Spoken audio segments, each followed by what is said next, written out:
Hello, I'm Andy Agathangelou, the founder of the Transparency Task Force. The Transparency Task Force is a certified social enterprise, which means that we exist to create an impact as opposed to creating profit. And what we're doing tonight is, in my point of view, very important.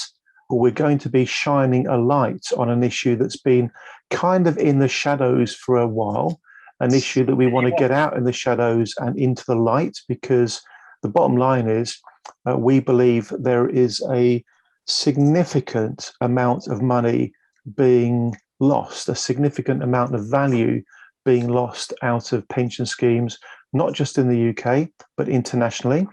And we think the problem is solvable. This is a completely unnecessary state of affairs, which can be remedied. So we are not talking about something which is an impossible to solve problem, quite the opposite. As you'll be hearing tonight, it's remarkably straightforward because of the wonderful power of technology to actually solve this problem. So this isn't just an event for the sake of it. This is an event with purpose. Our purpose is to get on the agenda this idea that a significant amount of money is unnecessarily hemorrhaging from pension schemes, and that there are real solutions out there that would actually make the problem go away. I really do hope that sets the scene very, very nicely indeed. I'm going to share my screen for a moment just to talk to you about the three Transparency Task Force groups that this particular event relates to. Now, some of you know the TTF very, very well. Others of you are pretty much brand new to it, so please allow me to provide some context here. The Transparency Task Force is, in effect, a cluster of 25 groups. And the web page I'm sharing with you now is the web page that is dedicated to our groups. We actually have 25 now. That number sends me into a bit of a spin because it seems like yesterday that we only had one group, then we had two, then we had three. Now we've got 25 different groups. The three groups that this particular event relates to in some way are the groups as follows. First of all, our investments group. So here's our investments group. Obviously, our investment group is very focused on topics relating to investment, and this is most definitely a topic that investment is relevant to. The second group that this is relevant to is pensions. And of course, we are talking about, as you already know, a pensions-related topic. To my mind, ladies and gentlemen, the issue we're talking about here is significant to probably thousands of pension schemes and quite literally millions of pension scheme members around the world. So, you know, it's obvious this is a problem that needs to be dealt with and needs to be remedied and rectified. The next group that the issue is relevant to is our fintech disruptors interoperability, I can't even say it, interoperability and open finance group. And the reason why the topic is relevant to that group is because it is technology that has opened the door to the cost-effective and risk-mitigated solutions that we're going to be hearing about tonight. So thank you, technology, for doing what technology does. How it does it, I've got no idea at all. I wouldn't even begin to be able to explain how it actually solves the problem. The important thing is I know that it does. And the fourth group that this particular topic relates to in relation to the 25 TTF groups is our governance, culture, and conduct group. And I personally find the topic we're going to be looking at this evening fascinating from really kind of 2 points of view. One point of view is the, if you like, the technical, operational idea of doing things better to mitigate the wasting of money. That's obviously of enormous interest. But I'm also fascinated by this topic because of what it says about governance and conduct and culture within the financial services sector. And I hope that that's going to come out quite interestingly as we go through the event.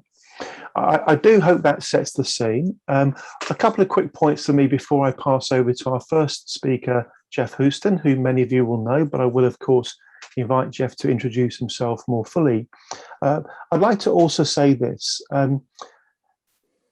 I think that given the fact that there are solutions out there to solve this problem, I think we should solve it.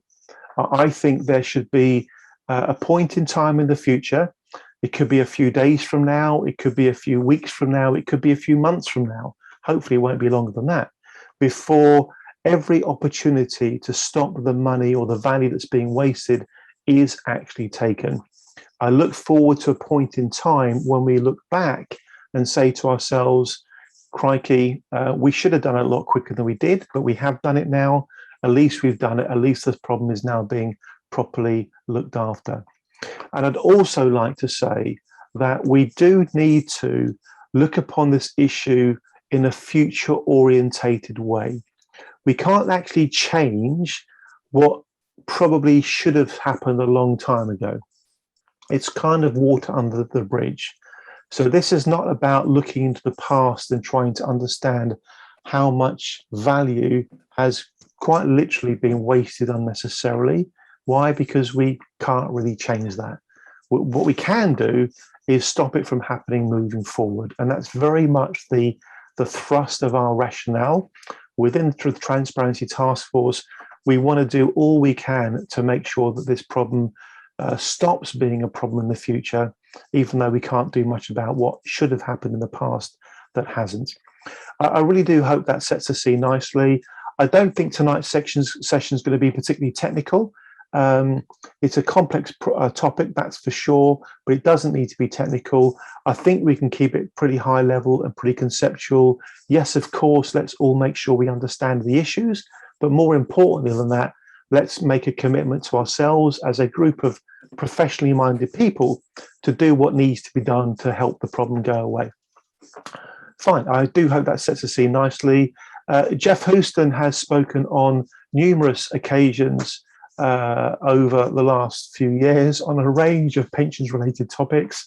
I'm extremely pleased, and I hope this doesn't embarrass Jeff or Dr. Anna Tilba, me saying this. I'm on a kind of personal level, I'm really pleased and appreciative of the open-minded, curious mindset that Jeff has had to this issue from day one. I think Jeff got it straight away, and he realized this is a topic that's worth thinking about and talking about and doing some stuff about. That definitely applies to Jeff Houston. It definitely applies to Dr. Anna Tilba. And frankly, my definition for success for tonight's session is very simple. If you all come away from tonight's symposium with the basic idea that yes, there's a problem, but also there are things that can be done about it, and a sense of responsibility is the wrong word, duty is the wrong word, but a sense of enthusiasm, frankly, about trying to help this solution get into the market in one form or another, then that's fantastic. I'd go to bed tonight thinking, yeah, that was a really worthwhile session because the attendees got it and there's a sense of community around what we're trying to do. When I use the word community, that really does describe the TTF in so many ways from my point of view. If tonight we can have a number of people who feel a little bit enthusiastic about the good news that there's a solution to a very real problem, and that would be absolutely fantastic from my point of view. So I hope that sets the scene nicely. Let's now pass over to Jeff Houston. Jeff, please introduce yourself. There may be a few people on the call who've not heard you speak before, and then please take us into the territory you want to take us into. And Jeff, I do remember you need to scarper pretty shortly after you've spoken. So whenever it suits you to disappear, just do so. Thank you very much, Jeff, for being here. Thank you. Right, thanks, Andy. I would just reinforce what Andy said then. This is can be a very, very technical issue that we're going to get into here.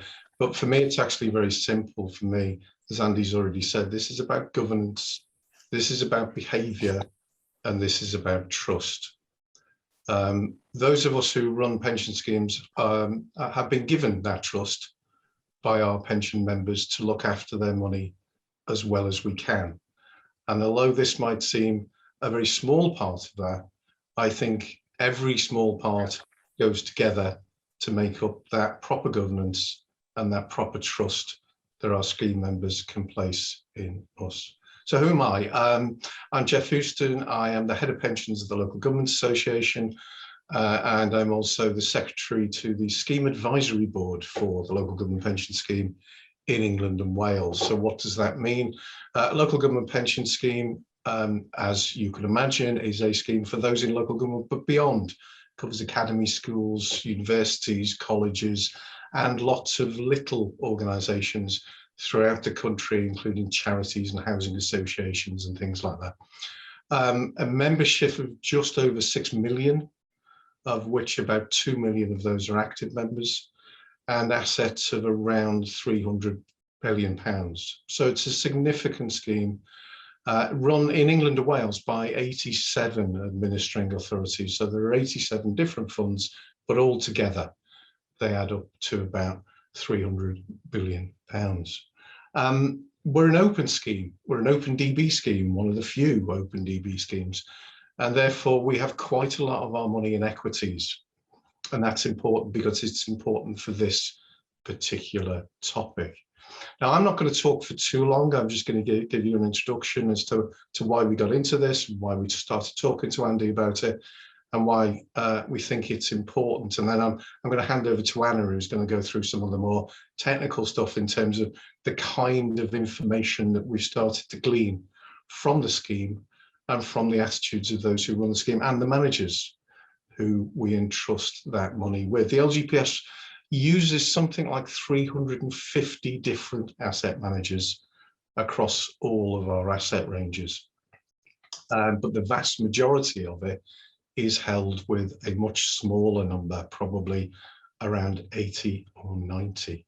Now, as I said, we're an open scheme. Because we're an open scheme, we still have quite a lot of money in equities.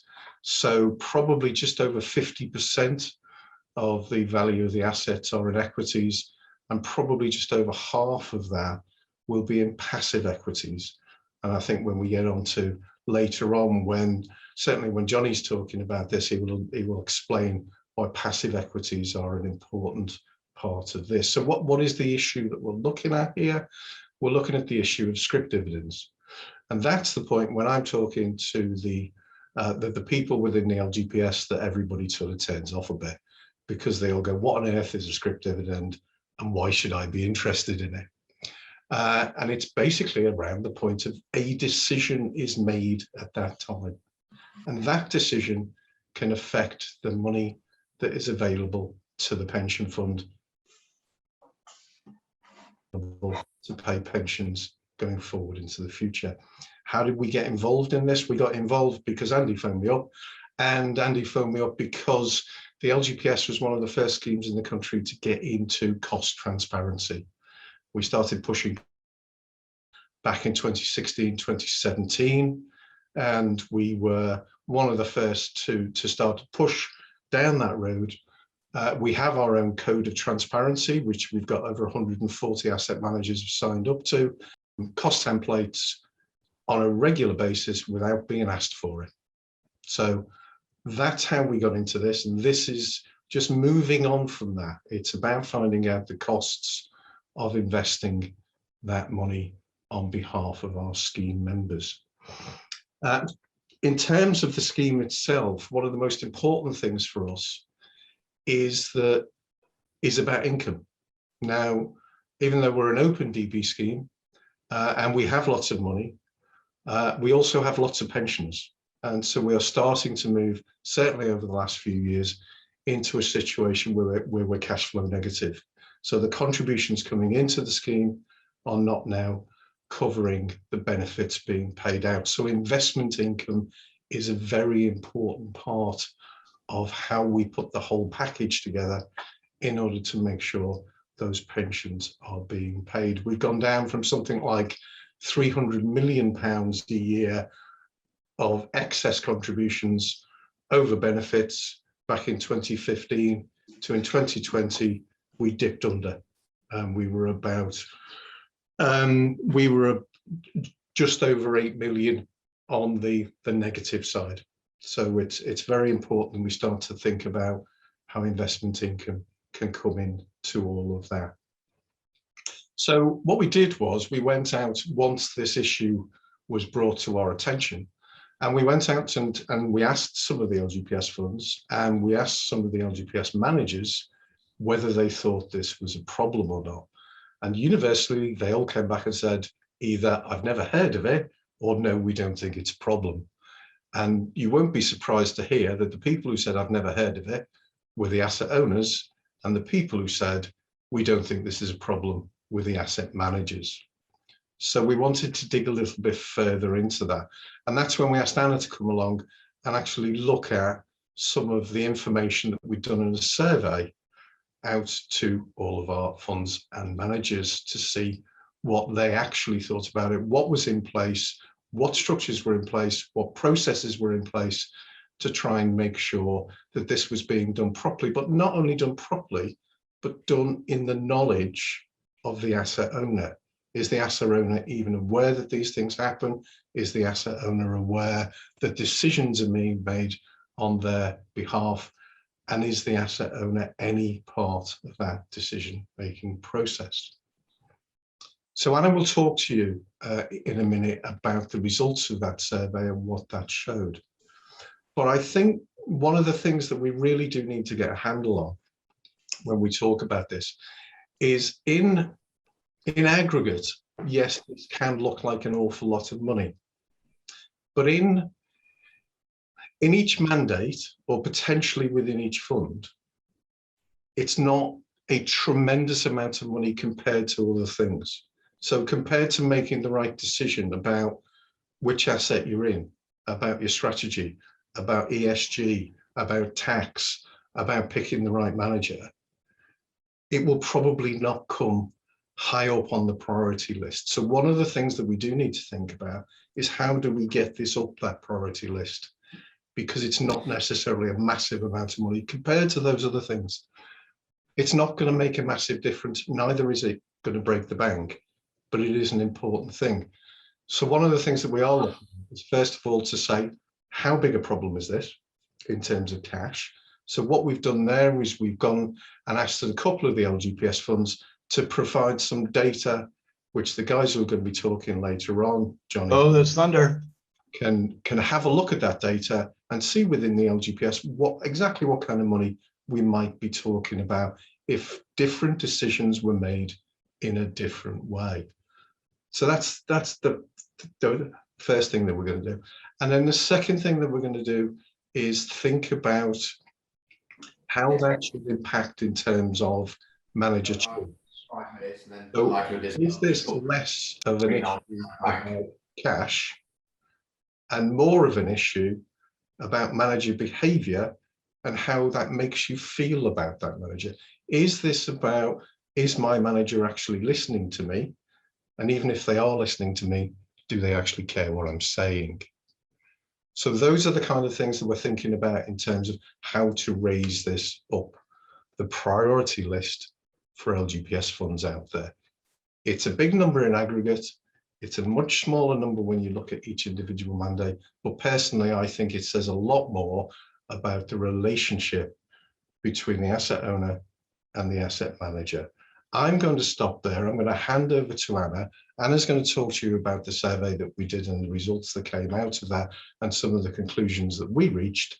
And then after Anna has spoken, I think we'll be happy to take some questions from you. That's perfect, Jeff. You set the scene so nicely.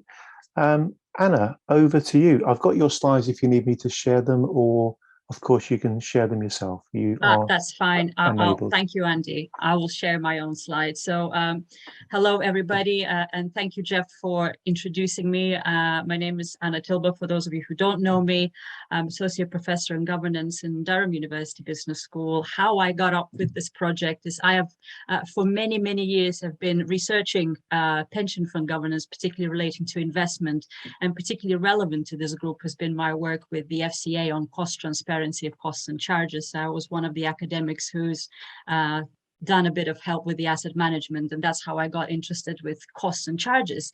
And as Jeff said, after studying and talking to trustees for many years, I had no idea what scrip dividends were, and how is that we are losing apparently value in millions through this scrip dividends. So naturally, as a curious academic, I volunteered my time to help with this project. So what I'm going to share is highlights from the survey that we have done with LGPS back in 2020.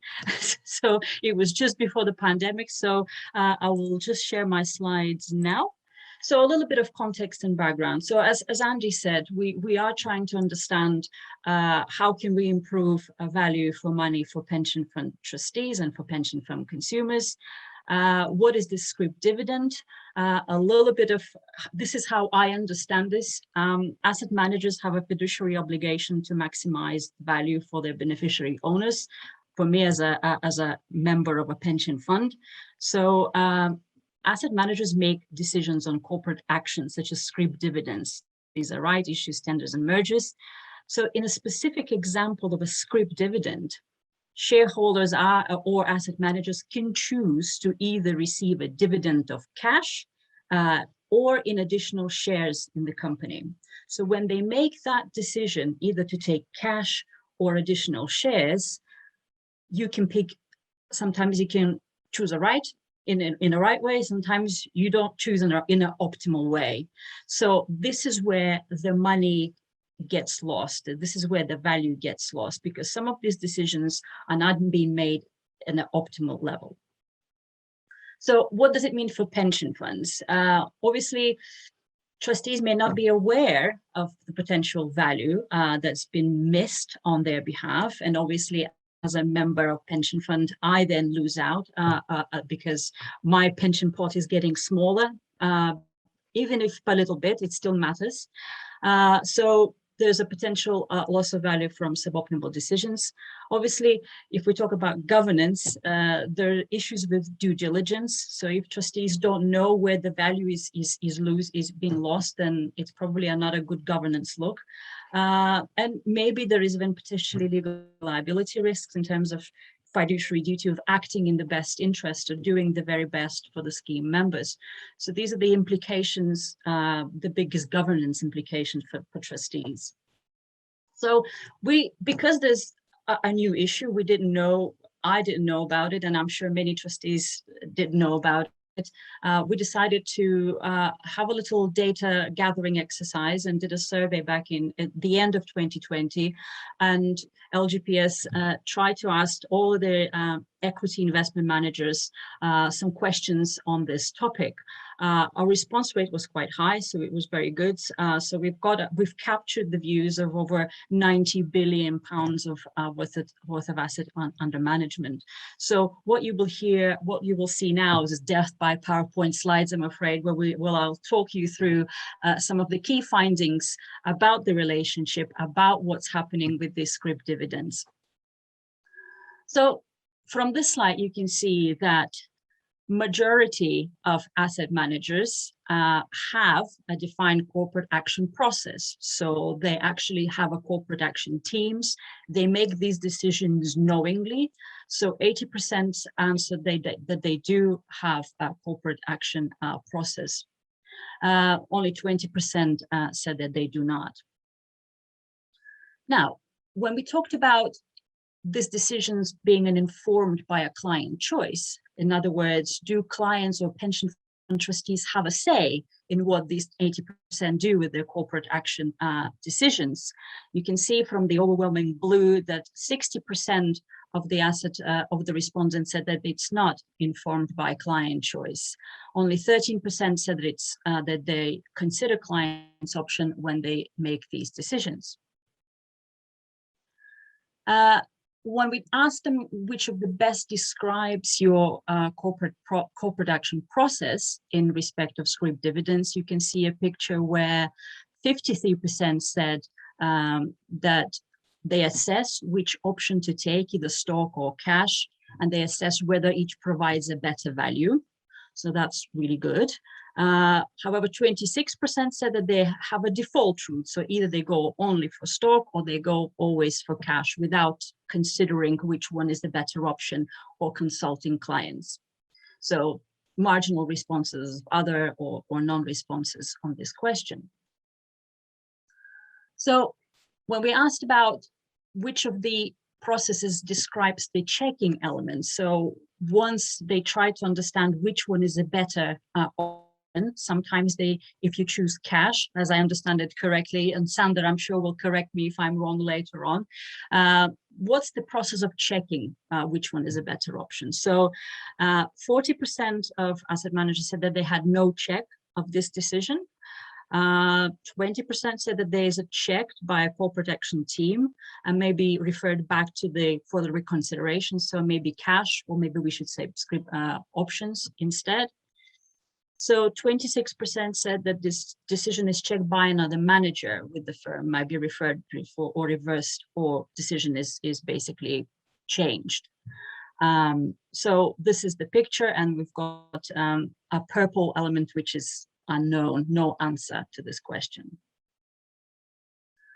So what about reporting then? What do trustees get in the reports based on the corporate governance on scrip dividends? So 53% of asset managers say that they do not regularly report, but may disclose this information upon request. I mean, how they voted, did they have stocks or shares? 33% said that they're including a higher level reporting on this at the aggregate level.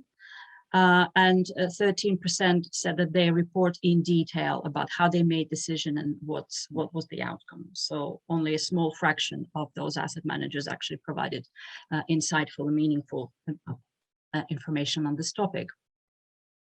So very briefly then, I'll repeat the points I've made earlier. So on the positive side, this is the plus conclusion slide. So on the positive side, 80% of survey respondents have a defined corporate action team. So they know hopefully what they're doing. They have processes in place. Over half of asset managers assess the option of either taking stock or cash, so making an informed choice. 20% of asset managers checked the scrip dividend decision within their corporate action teams, and then the decision's been referred back. So again, there's more due diligence on this process. And then further 26% of asset managers had a scrip dividend decision checked by another manager, and maybe then reformed or referred back or reversed. However, on the negative side, and this is probably where this gets interesting and where this event is probably going to help. So 40% of asset managers had no check of scrip dividend decision. So if that's 40% for the LGPS, it's just one example. So we don't know how big the problem is outside LGPS in the UK or overall in the global pension fee schemes market. So 26% of asset managers follow a default route. So either they go for cash or stocks. 20% of respondents do not have defined corporate action process. That's slightly more worrying, particularly if you're a big asset manager. 60% of asset managers stated that their corporate actions process is not informed by client choice. So pension fund trustees have no say. And only 13% respondents provide detailed reporting. 53% do not regularly report on corporate action, and 33, as I said just a couple of minutes ago, said that they provide high-level reporting. So these are interesting statistics. These are interesting indicators of what we've talked about in terms of what's happening in the relationship between data flows and in terms of trustees' understanding and governance. So I think to me, the thinking points, and this is what the presentation I finished for the LGPS when I presented this report. One of the important things is that the corporate scrip dividend decisions is an investment decisions. Trustees cannot really make this decision. It's up to the fund managers or certified professionals to make these investment decisions.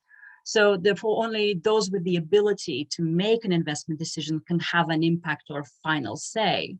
So what we can really hope for is that all the processes are in place and we kind of trust the asset managers to get on with their job.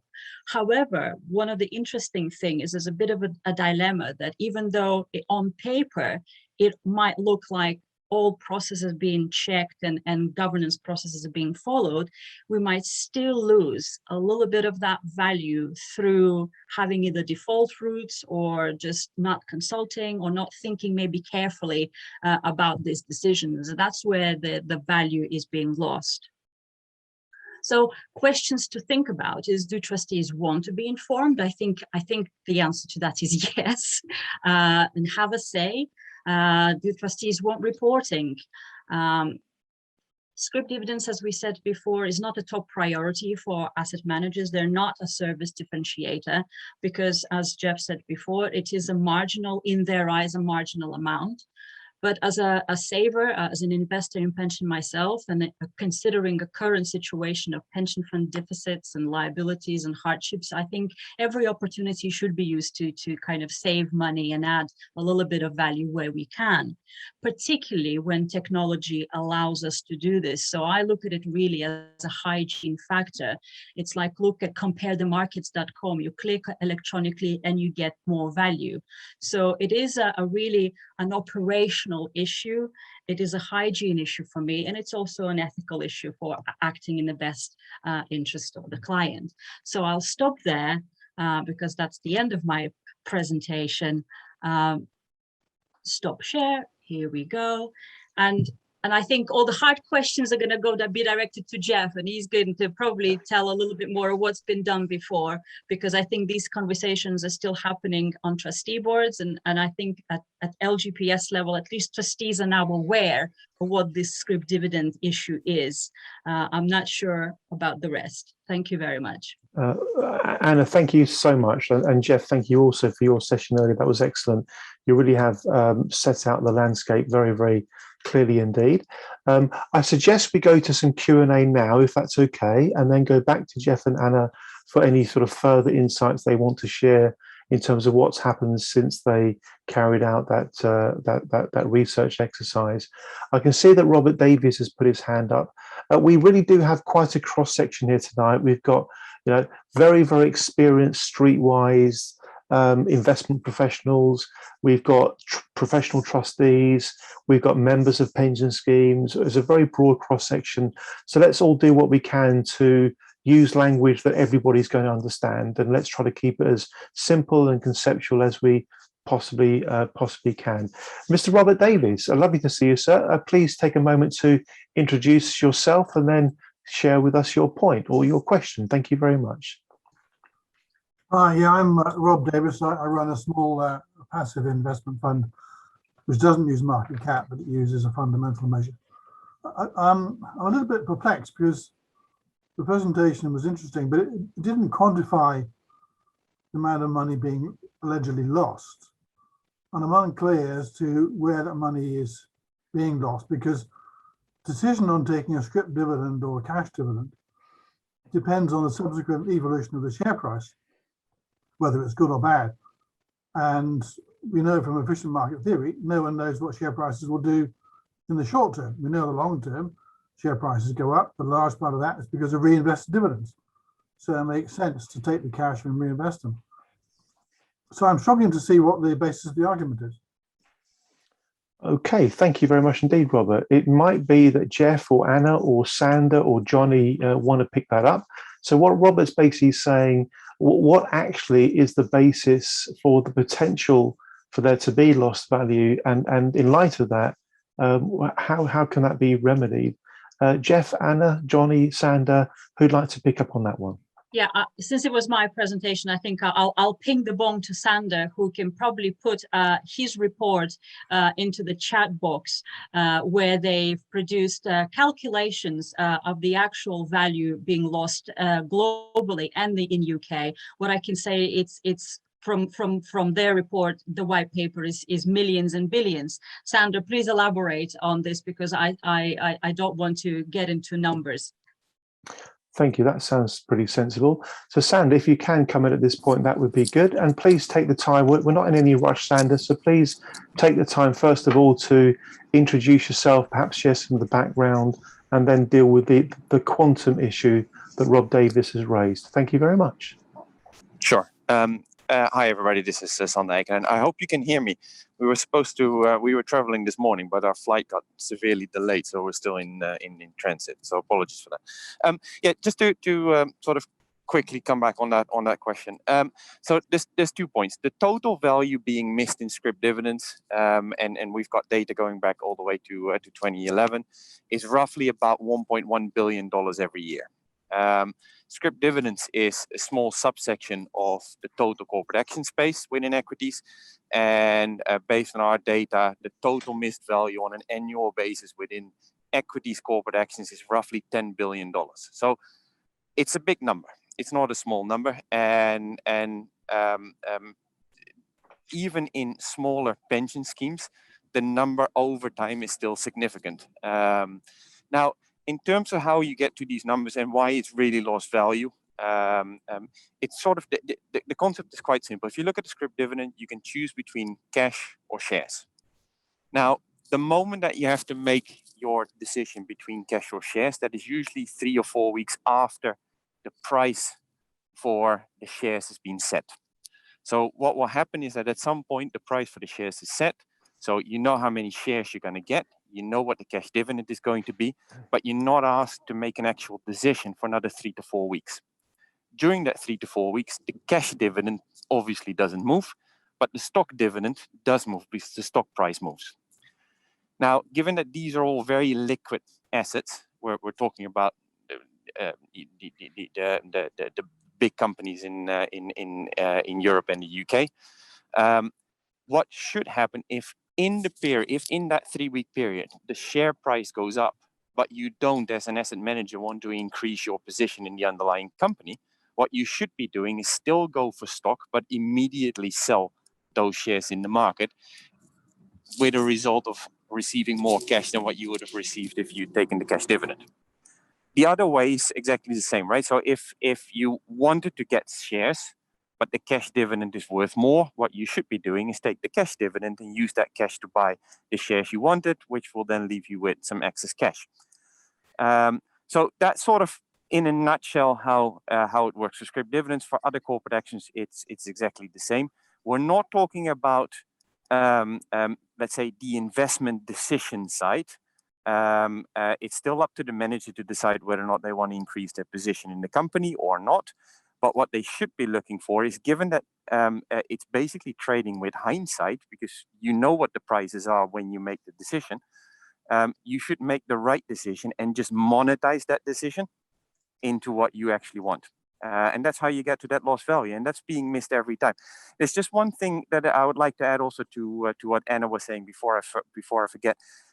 It's interesting to see that there's only a small portion of asset managers that say that they are choosing along a default, so that they put a default option. What we've seen over the last sort of 9 years is that where cash is optimal, around 70 to 80% of people get it right. Where stock is optimal, about 90% get it wrong. That does suggest that the majority of people follow the default cash option. Thank you very much indeed, Sander. Robert, you asked a very good question. It's a question that's kind of at the very heart of this whole concept, this whole idea. Would you like any further clarification, any subsequent follow-up questions? I know that Sandra and Jonny, his colleague, is also with us today, would be happy to deal with any questions you have. So, Robert, anything else that you'd like clarified? Yeah, so what you're saying, there's no systematic loss insisted by always taking cash, always taking scrip. What you're saying is that you're trying to micromanage short-term movements in the stock market to optimize that and using the benefit of hindsight to do that. But you're talking, as I say, 3 or 4 weeks, and for most managers, that's just not the best use of time. Obviously, there's a split between active and passive, but for a passive fund manager, you'll just have a system. You'll either just take together, most of them will take cash. So I think this is a bit of a red herring, really, because in practice, you're not going to consistently get it right. In fact, as your data shows. So to allege that you're losing tens of millions of pounds, I think is a bit ambitious. Okay, Robert. So Robert's not convinced. Jonny, Sander, what would you like to say? So just a couple of points, right? So and I don't completely disagree with what you say in terms of that. If you are a fund manager, if you are let's say a BlackRock and you've got 1,800 funds and 1,800 fund managers all looking at this, you're right. You're not going to look at that last day to see if there's a small price difference that you can uplift if you're trying to beat an index or if you're trying to beat the market with like 4 or 5%, right? That's not a good use of your time. And I totally agree with that. That's also not our argument. Our argument is that there is sufficient technology out there at the moment to solve that issue on a fully automated basis. So the manager doesn't actually need to sort of look at it. It's no longer an investment decision. The manager can just simply say, okay, I want either cash or shares. That's what he's going to get. But you have technology out there that can just simply pick up that additional value that's being left on the table every single time. And this is sort of what our argument is around fund. This is where managers are not performing the way they should. So they're not fulfilling their fiduciary duty. They have an opportunity to pick up this missed value every single time. But they're just simply not doing it. They're not using the technology that is out there to pick that missed value up. Thank you, Sander. Thank you very much indeed. Ty, and I want to just promise my last question. That's fine, absolutely fine. This is exactly. By the way, folks, this is exactly the kind of conversation we want. We want to understand what's understood, understand what's not understood, because through that process, we hopefully end up with everybody realizing where we're at and where this is going. This is great conversation, Robert. So please don't hesitate with more points like this. This is exactly what we want, to test the thinking and to test the logic. Rob, back to you. Thank you. Well, a question on two points. One is, have you taken costs into account? Because there'll be a spread from trading of that, and that's going to be a cost in addition to commission. And the second thing is, if your theory is right, then it should be possible to set up a fund which would employ this process on a passive basis for an index, say the FTSE or the S&P. So to consistently do this, and on that basis, presumably it should, if your theory is right, it should beat the benchmark. So my question would be, has there been any back testing to test that? I have a suggestion, because I think you just asked a really interesting point. We'll go to Sander for his response, and then if Jonny's with us, I think Jonny's with us. Let's go to Jonny to explain the background to this and what Jonny and Sander were doing in a former life that led to the development of some of the technology, because I think that will help you see where the value is being lost. Sander, let's go to you first of all, then if possible we'll go to Jonny. Folks, this is exactly the kind of interaction we want, so Robert, thank you very much for these points. It's great. Sander, to you please. Thank you. Yeah, sure. I'll go for that last question. I'll leave the first question to Jonny. But yeah, no, like Andy said, thank you very much for this kind of for these questions, because they are really important. And you are right. With that technology, you would be able to set up a fund that beats the index on a consistent basis. And we've run the numbers on that, and you can. The thing is, we are not fund managers. We've built a system that can do that. That can be offered to every fund manager, because we think this is a problem that should be solved for everybody. So I'll leave it at that, and I'll pass over to Jonny. Jonny, could you talk about your former life and what yourself and Sander were doing when you had this kind of idea about doing something similar but for the public good as opposed to making loads of profit for a bank? Could you tell us about the old days, please, Jonny? Thank you. Yes, of course. So, hi, everybody. Again, apologies, the same as Sander. I am in transit, not planned, but unfortunate. So, yes, look, again, thank you for the questions. I think the point being, yes, Andy's quite right. In our past life, we're exactly what we were. We were arbitrage traders. Our job was to make as much money from the bank, from all the funds out there that were getting all this wrong all the time. That was our job. And quite successful at it, we were too. But the reality was, we wanted to build technology that would solve it, right? And on the back of what Sandra said, and by the way, I mean, you know, this is not a theory, okay? Every ounce of data we have comes directly from the companies themselves who are putting the scrip dividends out there. The numbers are run. We know how much is being left on the table every year.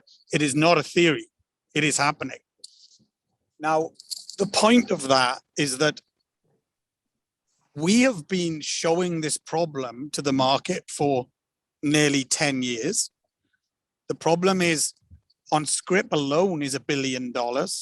And anybody who wants to see that data, by the way, we're more than happy to provide it.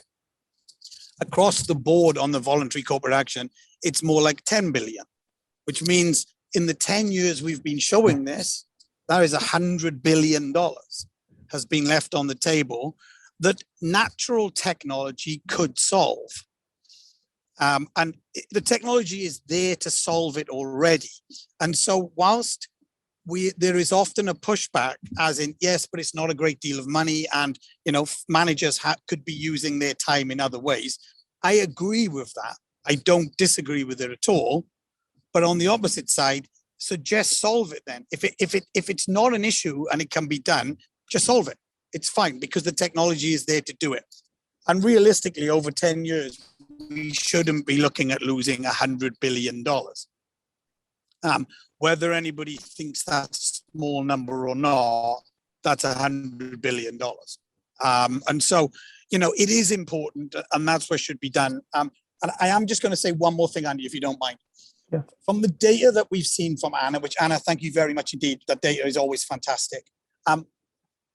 The point being is what we don't know is when the managers are saying, well, yes, we have these things in place, we do this, we do not, we do that.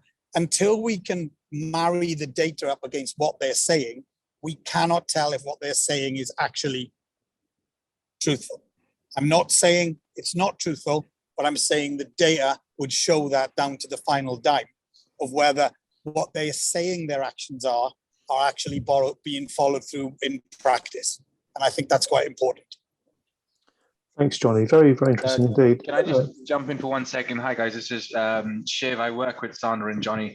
I just wanted to come back to Robert. I know one of the questions you had was about back testing with regards to, you know, someone setting up a fund and would they outperform the index.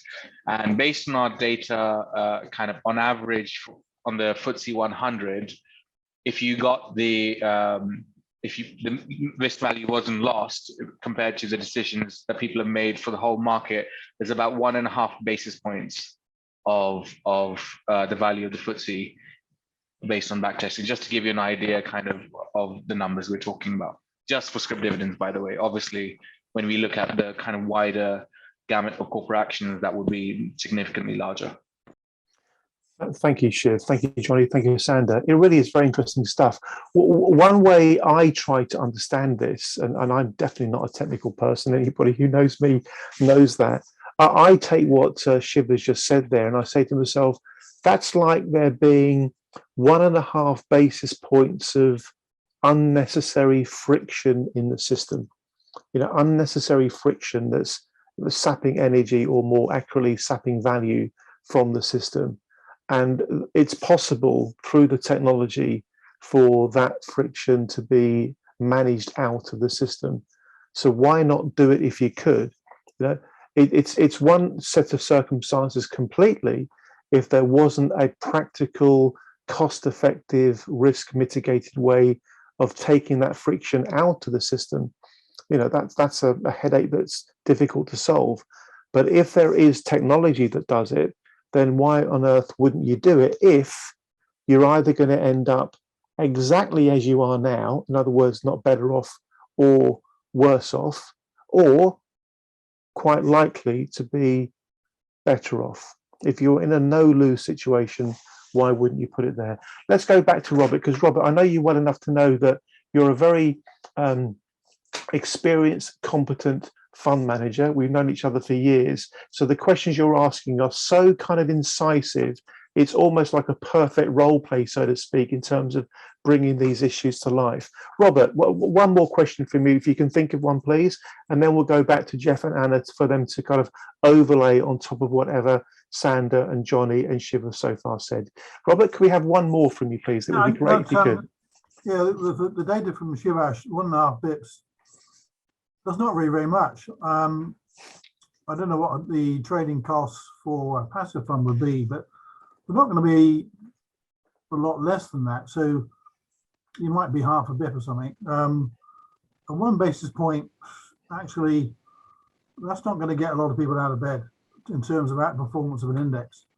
Obviously, you could net that off, reduce that as a cost reduction, but that's assuming you get it perfect right across the board.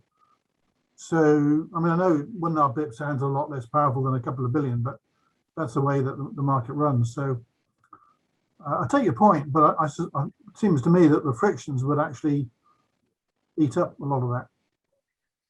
Thank you, Robert. Sander, Jonny, Shiv, your response to the point, 1.5 bips isn't really that much. Yeah, hi Andy, it's Jonny. Look, 1.5 bips on the whole FTSE 100 market. I mean, look, that is a subjective thing. I think that's a lot. I think Vanguard think it's a lot, given that, as I said, Vanguard's current passive fees, certainly in the UK, are only about 2 bips. So they obviously feel that 2 bips is quite a lot, because they're running quite a successful business off the back of their fees being only 2 bips. So on the whole of the FTSE, 2 bips is undoubtedly quite a lot of money, what it amounts to. But it is subjective, of course. And in more active managers who are looking for 10 or 20% return annually, absolutely it's not. But certainly in that passive world, and Jeff mentioned the passive world earlier, 1.5 basis points does have a serious impact, certainly on something of the size of the FTSE. And finally, the other thing which is important is in the numbers that we have run, it is actually the slippage is already included in those numbers. So there is an extra friction here that causes those to come down. That's inclusive of that. So there is no friction. Andy, can I add one thing to that? So also keep in mind, right? We're talking about 1.5 basis points of missed money every year. So basically in year one, you would make an extra 1.5 bips, but you add that 1.5 bips to the next year, of which you're making another extra 1.5 bips, right? So if you take the compounding effect, that 1.5 bips over a 40-year pension lifetime, that's actually quite a lot more than that. Just one final point as well. Obviously, the 1.5 bips that I referred to was specifically for scrip dividends. Now, if you look at the pattern of the number of miselections, especially as Sander alluded to earlier, that it looks like people have a default election in place, which is why they get a lot of their elections right when cash is optimal, but not so much when stock is optimal. If you kind of overlay that inference into other corporate actions, voluntary corporate actions with similar dynamics, such as kind of mix and match tenders, buybacks, and so on, then clearly that number gets multiplied. And thank you, guys. And I'd like to go back to something I said at the beginning of the session, in that there are kind of 2 ways of looking at the whole of this. One is the actual, if you like, technical aspects of it, which are interesting. And the other is the attitudinal bit, the mindset bit. And what really fascinates me is the question of, and I'm talking completely hypothetically here, and I'm definitely not putting words in your mouth, Rob, I'm really not. But if the mindset of the industry was, 1.5 bips isn't very much, therefore let's not bother. It begs the question, how many other types of unnecessary frictions in the system like this are there, where the cumulative effect would actually be even more significant? And I guess you could take the position, well, if it was 1.5 bips of your own money and you didn't think it was worth doing something about that, that's one story. But going back to Anna's point about, the fiduciary responsibility that people have here, they're managing other people's money. Have we really got a basis to take the view it's not really enough to worry about when it's somebody else's money that you're not worrying about? Let's go to Jeff and Anna to see if they'd like to overlay any thoughts on what's been covering so far. And in all sincerity, Rob, these are great points. You're really helping us to exercise this topic superbly. Thanks, Rob. Jeff, over to you, please. Yeah, thanks. Yeah, all of that technical stuff, I don't claim to understand it. For me, it comes back to a governance point of view, whether it's 0.5 bip, 1.5 bips, whatever. Is the asset owner involved in that? Is the asset owner aware of it? Is the asset owner part of that decision-making process?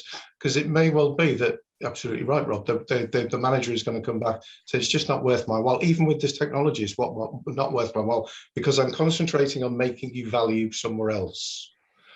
But is the asset owner actually involved in that decision-making process? And I think part of the things that we got back from that survey is that there are significant chunks there where there is a default process where the asset owner is not involved at all and doesn't even know about it. Now, for me, that comes back to the governance issue of, even if it's the asset owner eventually at the end of the day saying, okay, I trust you, get on with it. Let's just make the asset owner part of that process. Thank you, Jeff. And Anna, anything you'd like to share at this stage before we go to some other folks who've kindly raised their hands? Anna, over to you. Thanks, Andy. No, I agree with Jeff. As a user, as a member of a pension fund, I think if technology will allow to save even a little bit of value and operationally help and make it simpler for trustees, then why not? Thank you. Thanks, Anna. This talk about frictions reminded me of, you may have all done this. I've certainly did it a lot when I was learning how to drive. Do you remember when you're driving a car along and then you realize you've actually left the handbrake on and you hadn't noticed?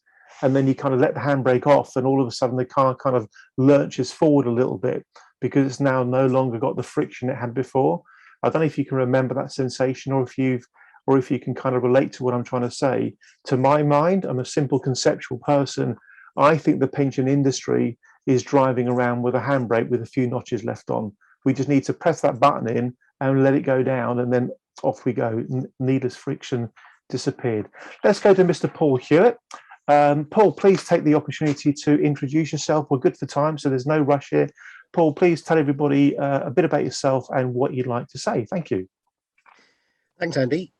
So I'm working part-time at the moment with Minerva, and Minerva's bread and butter really is in the field of helping investors with proxy voting. And so there's overlap here in terms of corporate actions and the concept of client choice that we push very hard there.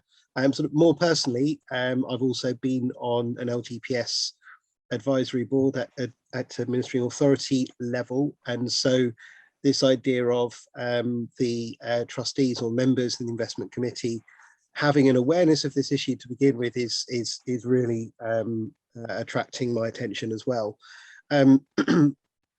What interests me most, though, really, I think, is homing in on this idea of client choice, which is an equivalence that I talk about quite a lot in the voting world. This idea of the underlying asset owners having some kind of say in the voting context about what kind of voting policy is put in place to articulate their interests. And there's always a tension, or there's potentially a tension between what an asset owner might want to have done with the votes on their shares and what an asset manager might feel is in the best interest from an investment perspective. And I think a lot of those considerations that I'm familiar with in the proxy voting context are also relevant here in this context. And so with my sort of advisory board hat on, observing an investment committee potentially discussing this issue, the kind of questions that I might want to see come up and surface are around, well, would we want that kind of from Jeff's point, really, would we want to be giving our managers instruction on this? If so, what things might influence the instructions we give them?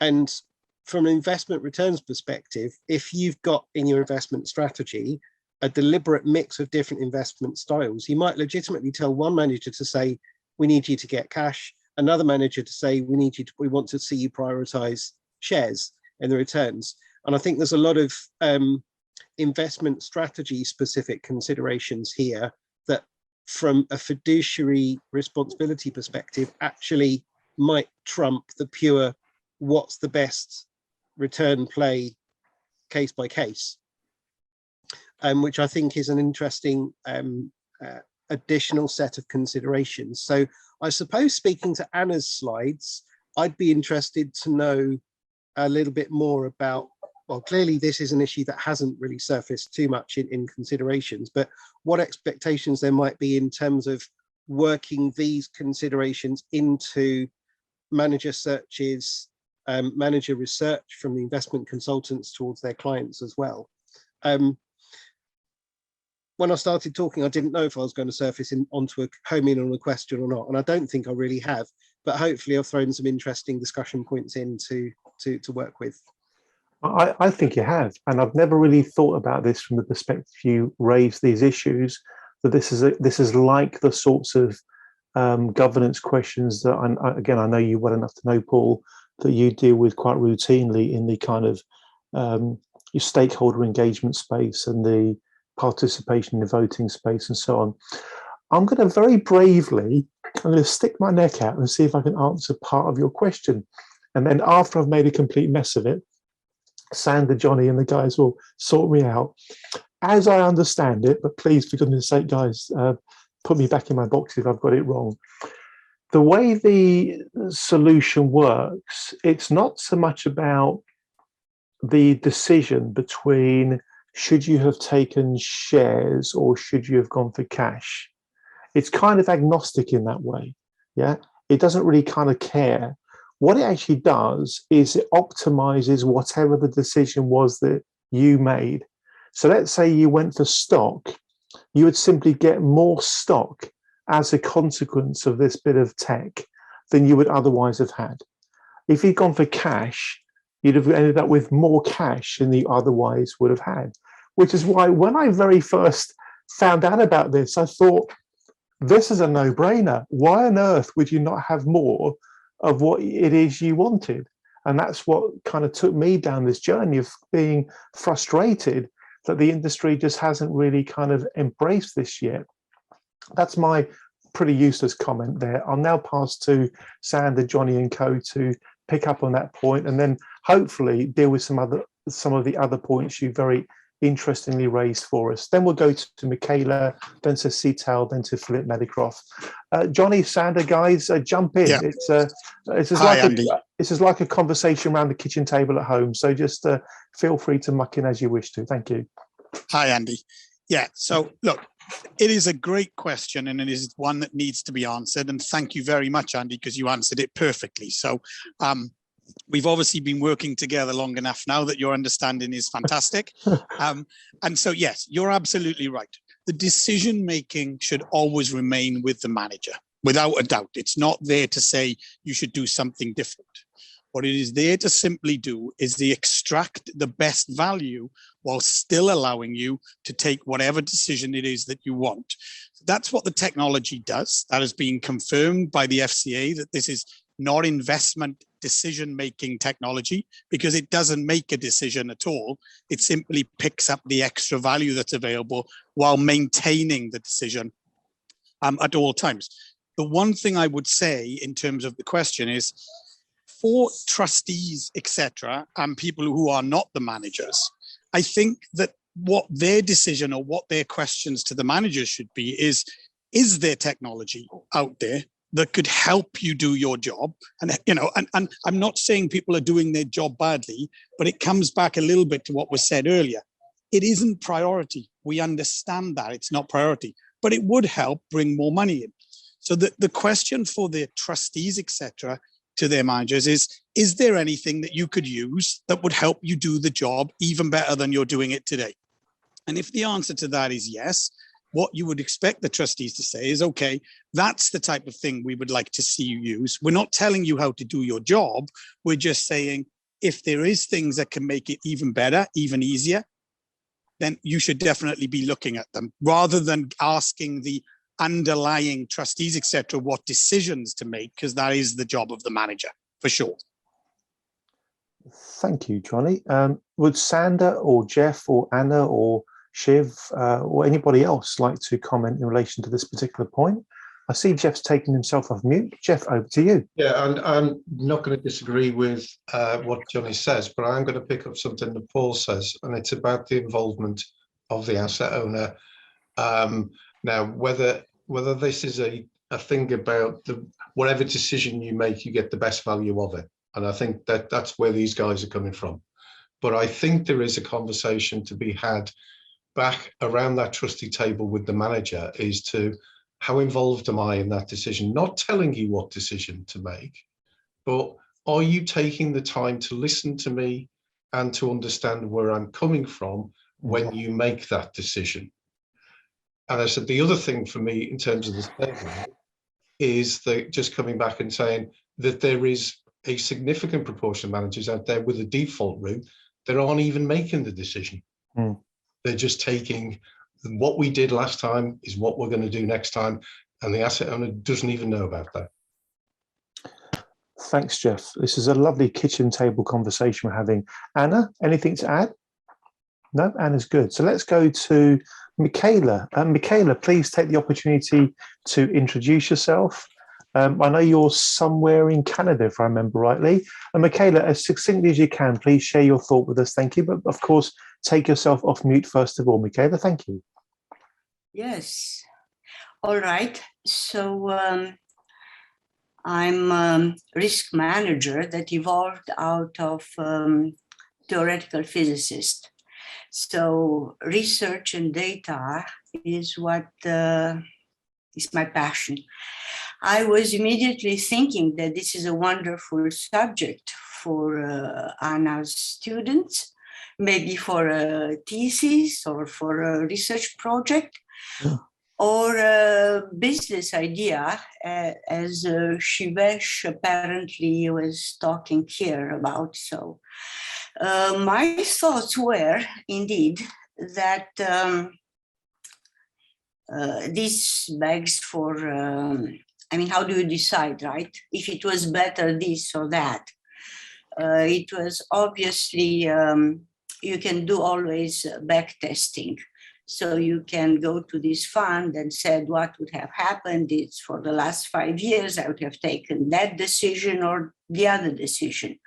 Now, decisions can be different from maybe the economic cycle, or I would say, obviously, if you think about you make money by buying low, selling high, then it makes sense that if you are in an environment or the stock that you are talking about is undervalued, you would buy the stock, or if it's overvalued, you take the cash.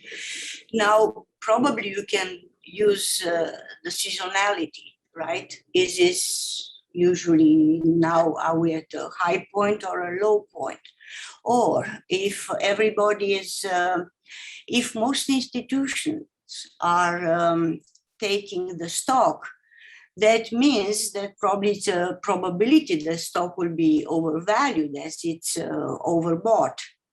So maybe you should take the cash and wait for a good moment when to buy the stock, a bit like the companies are deciding when to buy back stock. So I think that it's a lot of research, publications, theses that could have, or even, how can I say, consultancy to funds that could result. Thank you. Michaela, thank you. What an interesting set of ideas. Thank you very much indeed for those. Jonny, Sander, Shiv, Matt, anybody like to pick up on that? I'll just quickly come in on that one. I think the missed value that we are talking about, Michaela, wasn't about taking a long-term view on whether if you choose the stock, then does that stock then outperform? Because as you mentioned, clearly in a bull market, that would make sense, and in a bear market, not so much. What we are talking about, and I think Sandra mentioned this earlier, is at the point of making the decision whether you want to receive stock or cash. If you as a investment manager want to receive cash, but the stock at that point is better, has a higher value, then the optimal thing to do should be to elect to receive that stock and immediately sell that stock at a higher value. So, for example, if the cash dividend is valued at £1 and the value of the stock that you could receive is £1.10, what you should be doing is electing for stock and immediately selling that stock at £1.10, and therefore you're not taking a view that the stock is going to be doing better or worse. All you're doing is monetizing the additional value that's embedded in that stock option specifically at that point of time.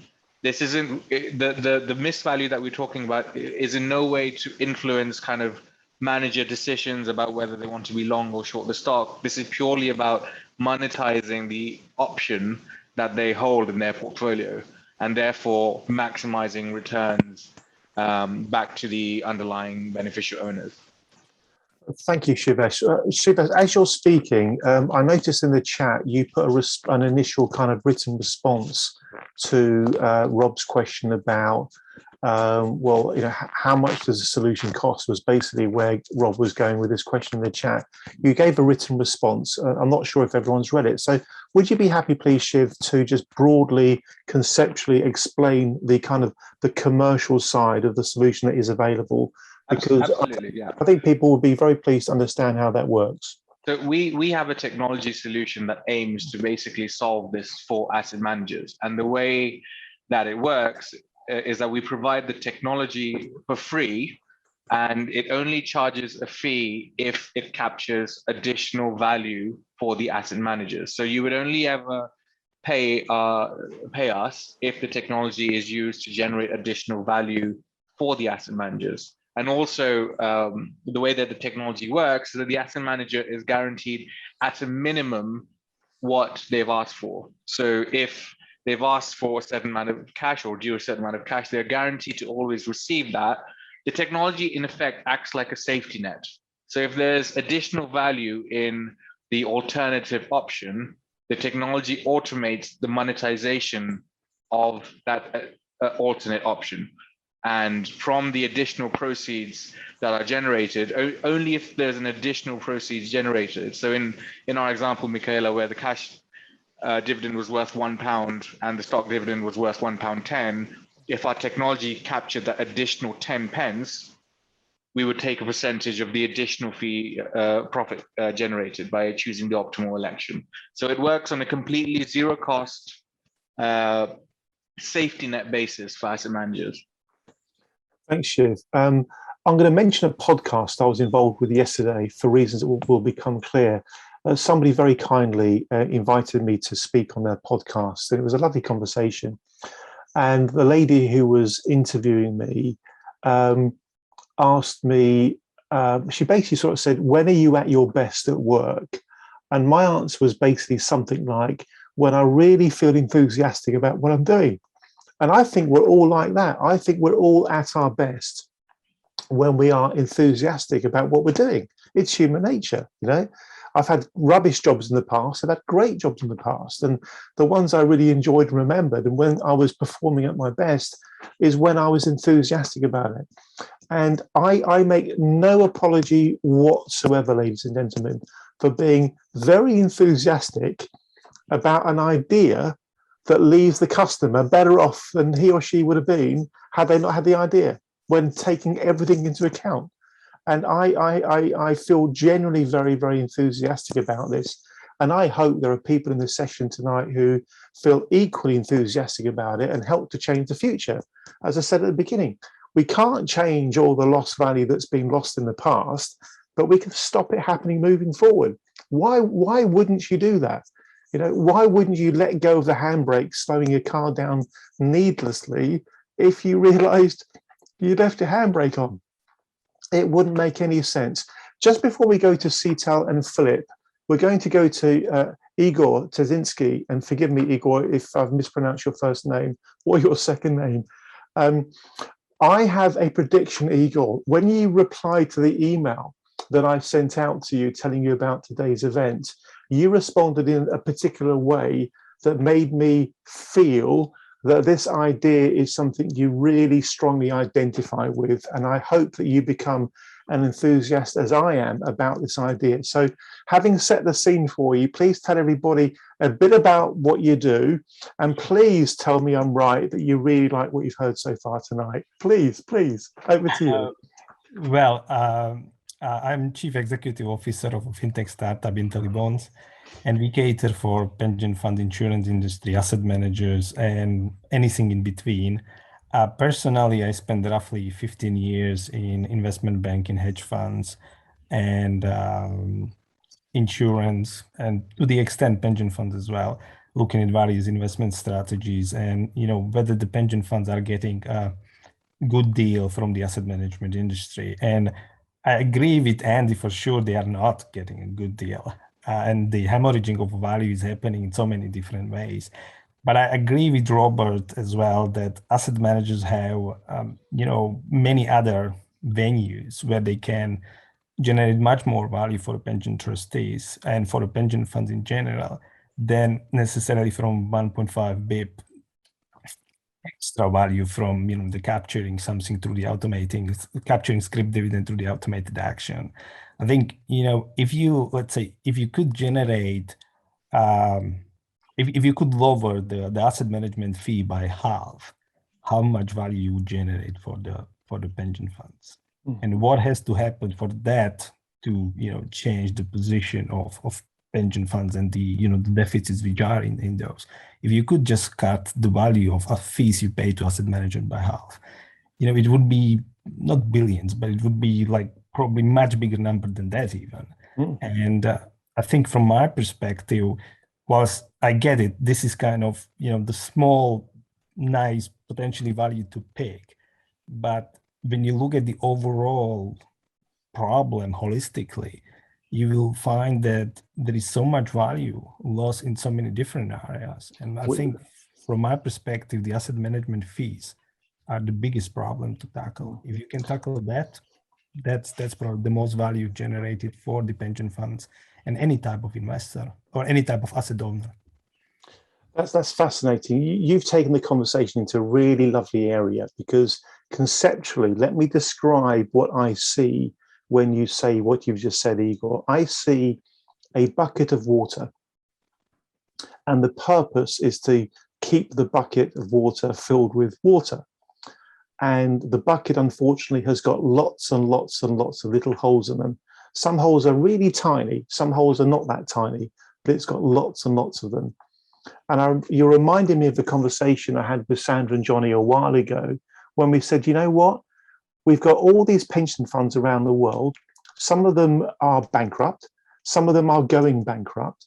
We've got trustees scratching their heads about how on earth can they, you know, get closer to their funding requirements, etc., etc., etc., etc. We've got people running around looking for some kind of a silver bullet macro solution that's going to solve it all in one go. And that's just simply unrealistic. I think there's a particular mindset the pensions industry needs to get into, and I'm going to be very blunt about it. I think the pensions industry, the investment industry, needs to get into the mindset of saying, let's have a look at the bucket, let's figure out what all the holes are, and let's block every one of them as best as we can. And if we take that holistic, cohesive approach, the sum total of our actions could be absolutely transformational. Why? Because of the most powerful force in the universe. And who told us what the most powerful force in the universe was? It was a guy called Albert Einstein. Ladies and gentlemen, we're talking about pension funds, long term, you know, the mathematical consequences, you know this better than I do. I just about scraped GCSE O level. The mathematical consequences of the saving over a long period of time is enormous, enormous. So let's get into the mindset of saving. Let's think about the bucket of water. Let's think about every one of the holes, and let's challenge that hole and ask it, what is your justification for existing? If you can't convince me that you're a gap in this bucket of water that is justified in being there, I'm going to find a way of getting rid of you. And that's the mindset we want.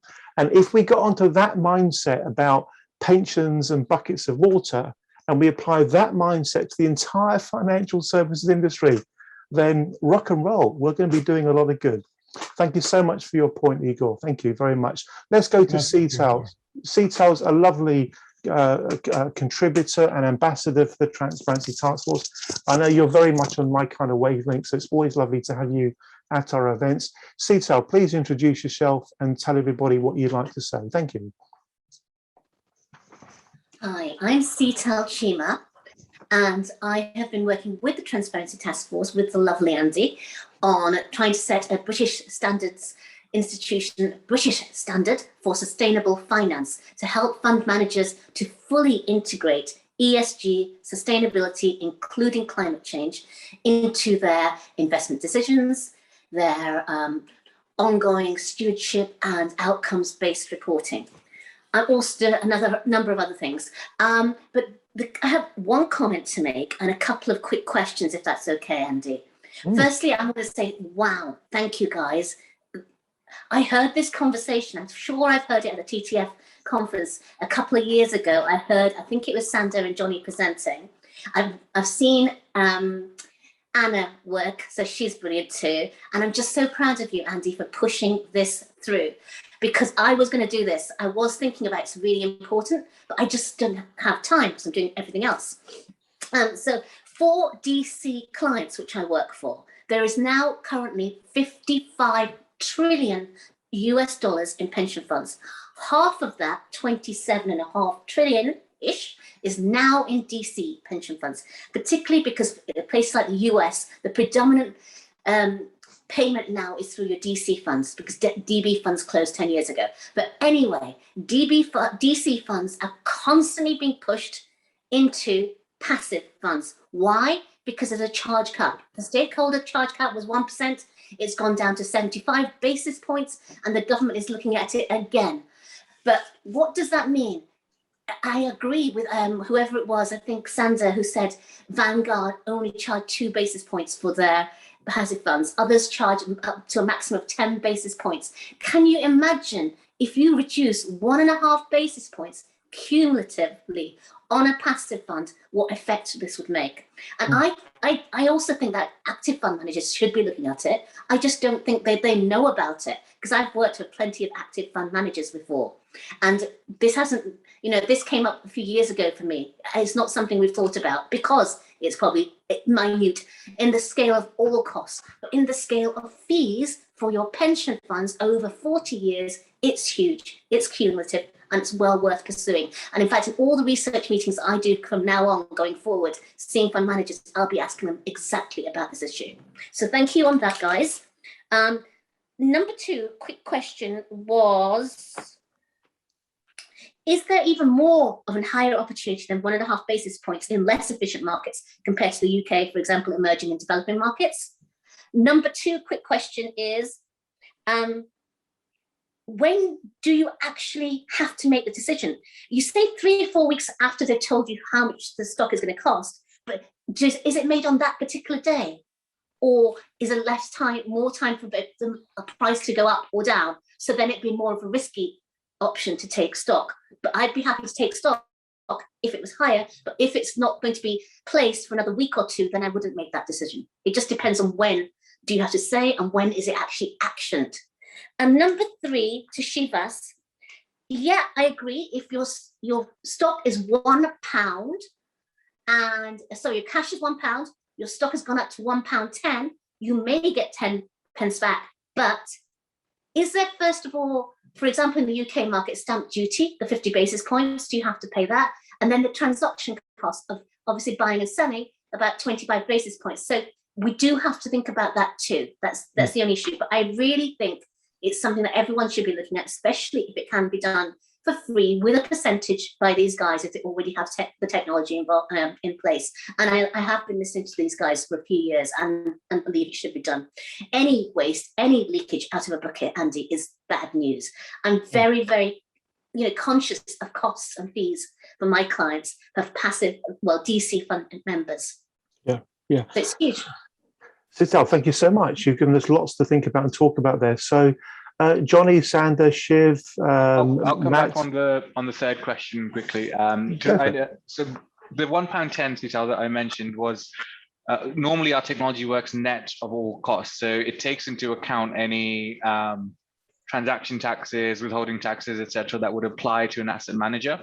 And then takes into account the effect of that and therefore how much they would actually receive, and then calculates what the optimal election is and kind of automates that monetization accordingly. So it includes all of those things that you mentioned. With regards to the 1.5 bits, and is it different in kind of different markets compared to the UK?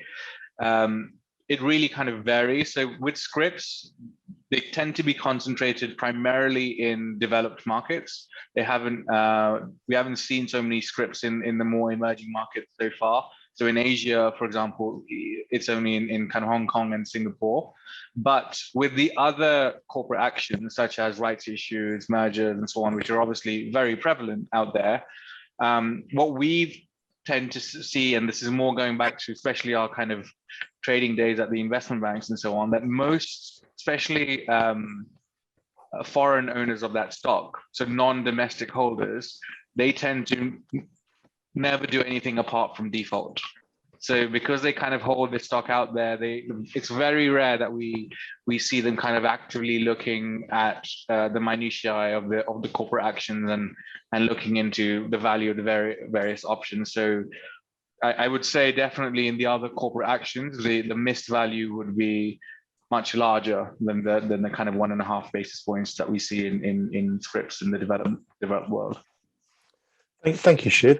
And Sander and or Jonny, could you please cover off the questions around how does it kind of actually work in process terms? So let's say, for argument's sake, I was running a pension scheme and I said to you, guys, I like this. I can't see any downside for me. Let's give it a go. What happens after that? How does it actually function and operate? Because Sital's question was specifically about the timing of the decisions. So can you take care of that, please, guys? Thank you. Hi, Andy. It's Jonny. Look, I think the easiest way for us to do it without getting into crazy technicals is this. With this technology, what we have been looking to do from the beginning is to install it within the custodial banks, because that is the area where technically everybody's assets sit. So if you're with an asset manager, somewhere along the line, your asset will technically sit within the custodial bank. Once the technology is in the custodial bank, you as the client are asked to just sign up to the technology as a program and let it work in the background. Now, of course, you can have insight into whatever the technology is doing before you want to turn it on. And that is fine, because from that insight, you will naturally see that there are no risks versus, when you sign up and when you elect and when the delivery is. So I understand the question completely, but without going into the absolute depth of it, that is not a risk factor. And in fact, if you did it through your custodian, all of that is done for you with the absolute guarantee that you're only ever going to receive back at worst what you originally asked for. So it isn't an issue. The point of where it sits at the custodian, the only thing the client has to do is say to the custodian, I like that. Can I have it please applied to my account? That is the level of work required by a fund manager or an underlying asset owner where their custodian has the technology in place. Simply, can I have it please, and can I have it applied to my account? That's the length of that's the requirement from each client. Thank you, Jonny. The way you've described it brings yet another analogy to my mind. It's like, the laptop I'm using right now, it's got some what's that thing called, anti-scamware thing. It's called Norton. Yeah, Norton Security. So I've got no idea how it works or what it does, but you basically buy the software. It works in the background, and hopefully it just does the job it's supposed to do. I don't have to think about it day in, day out. I don't have to do much with it at all. It just does the job it's designed to do, and it works quietly in the background doing its thing. It's a bit like that. I guess the only difference is I had to spend money to buy it, whereas this doesn't even require cost up front. So why Andy, wouldn't you do it? Yeah. Andy, if I can just say, if Norton software sits on a Dell computer, Dell have done all the work to ensure, okay, they're the technology people. They have done the work to ensure that once that technology sits on a Dell computer, you, the user, can be confident in the fact that it'll be fine because Dell have tested it. Right. Very much the same with a custodian. You, the user, can be confident that your custodian has done all the necessary work and everything required. But you, the user, don't need to know the ins and outs. You can at that point rely on the fact, as you would with Dell, that they have done the necessary work to make sure that it works. I get that. Thank you very much indeed, Johnny. Thank you. Sita, I think this is something you could get really enthusiastic about, actually thinking about it from your point of view. So let's have a conversation about that sometime. We're going to go Andy, sorry, can I add just one quick thing, because I think sort of that follows also from the second question that was asked. So just to be very clear, so the way this system works, and the way any kind of system that tries to solve this works, is that it never interferes with existing processes. So like it was said earlier, right, in terms of when you make your election, a fund manager can make his election all the way up to the last day, but it can make it earlier. And it can make it earlier and then 3 days later change his mind, and then change their mind again, and then change their mind again. What the system does, it waits up until the last day, up until that deadline passes, and then it kicks in. And only then it looks whether or not there's any missed value, and only then it will pick up that missed value. So in terms of, is there any risk in that period, and how is that dealt with? That's sort of all up to the manager, because like it was said in the question as well, that is sort of an investment decision. It's up to the investment manager to decide what they want. The system will never interfere in what they want. It will always return what they ask for. It will just add the additional value that would otherwise be missed. Thank you, Sander. Thank you very much indeed. We're going to go to Mr. Philip Meadowcroft, who might have a question or point relating directly to what we're talking about, or sometimes he takes us off on an interesting tangent. Which is it going to be, Mr. Meadowcroft? Oh, I shall bring it down to a very mundane level. The disinterest demonstrated by Anna by asset managers, I think, is very worrying. I'd love to know how much the disinterested asset managers were charging their pension fund clients on an annual basis, given that such a substantial number did not seem to care very much. Thanks, Philip. Jonny and Sander, can one of you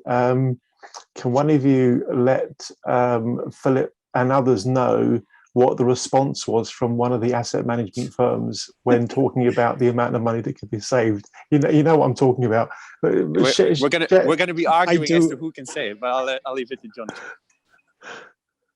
No, look, it's something we're not trying to beat people up on, but yes, as one asset manager told us, I think there wasn't very big. It was 15, 16 million a year. And they said, I'm not sure why we're that bothered. Our CEO earns more than that. And that was a direct comment. I'm not saying who it was, etc., but that is a comment that we have had told to us over the years. Yeah, there we go. So, Philip, you raise an interesting point. Thank you, Philip. Let's go back to Mr. Robert Davis. Rob, please share your next point. Thank you. Yeah, I'm intrigued that actually this software is installed by the custodian bank. So that raises some questions to me. One is, have we sold it to any custodian banks yet? What's their reaction been to uploading software from somebody else? I'm just trying to think how that works in the decision-making process. If the custodian bank just sort of sits there and holds the stock or holds the cash, it's not part of the decision-making process. So I'm just wondering how the to and fro that would work in practice. When the FCA came knocking and said, why did you do this trade? If the fund manager, well, the custodian bank told us to do it, the FCA would say, well, That's not the role of the custodian bank. That's one question. Second question is, what does this do to PTR, to portfolio turnover ratios? Portfolio turnover ratios. I've never even heard that phrase. Just goes to show how ignorant I am. Thank you, Rob. Sander, Jonny, Shiv, Matt, please pick up on that. And could I please invite Mr. Collins, who put a lovely point in the chat, to verbalise that point in a minute. I think it would be a great talking point. So we'll come on to that in a moment. But Sander, Jonny, Shiv, Matt, please respond to Robert's last point. Thank you very much. Yeah. Thank you, Robert. Thank you very much indeed. Look, the point I can say, again, without going into crazy depth, but at any point, we can run through this with you offline individually if you would like to take a look at it. The point I will say is this: there are a number of custodians who are knee-deep in looking at this as a product that they can offer as a service to their existing clients. The way that it works, the one thing I can say is this: it's been run through the FCA already.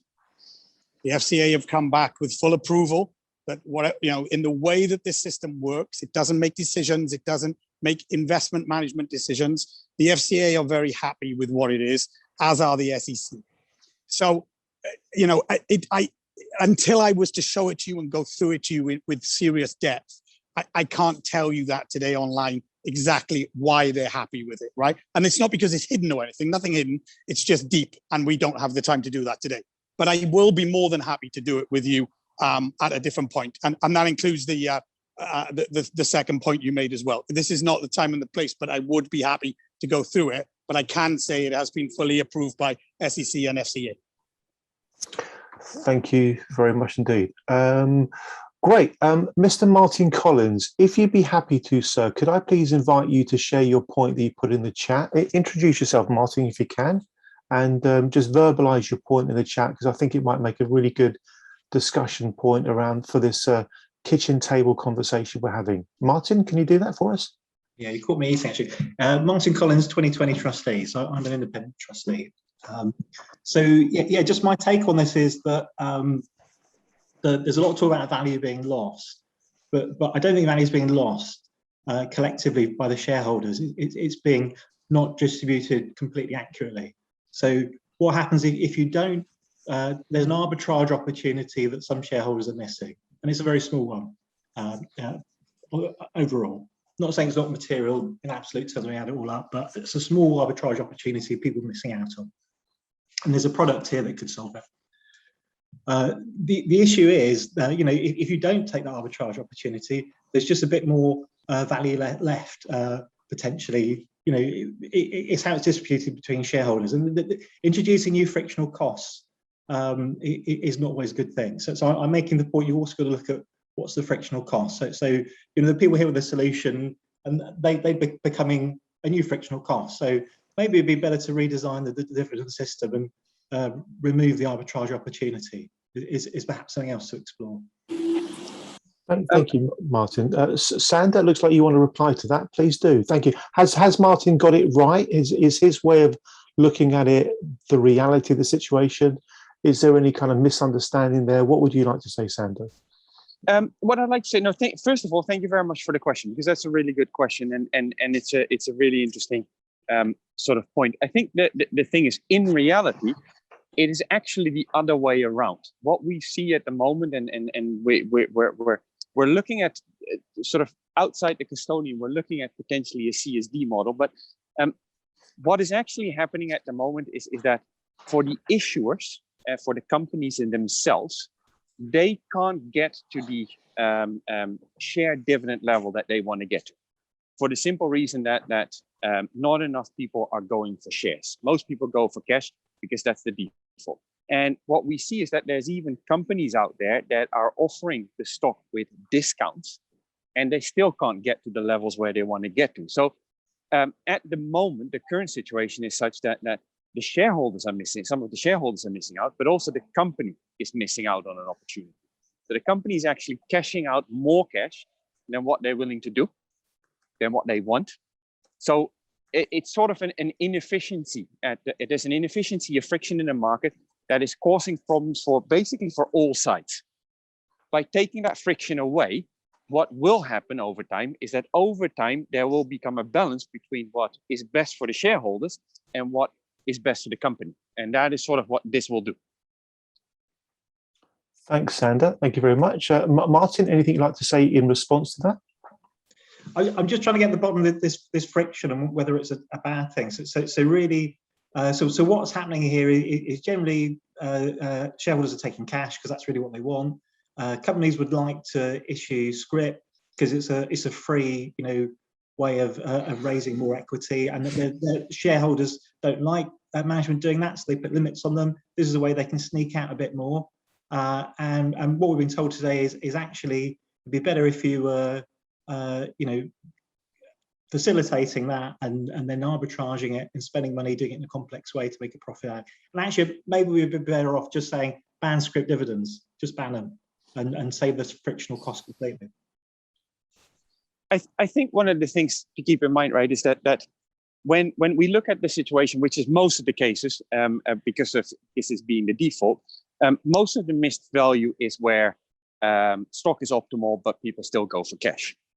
And that is especially in situations where the stock price has gone up. So there is more demand for the shares there. So in a way, sort of the situation that you described, it's a situation whereby the company actually wants to retain some of its cash. There is demand for the shares, but at the moment, those new shares are not being issued because nobody's asking for it.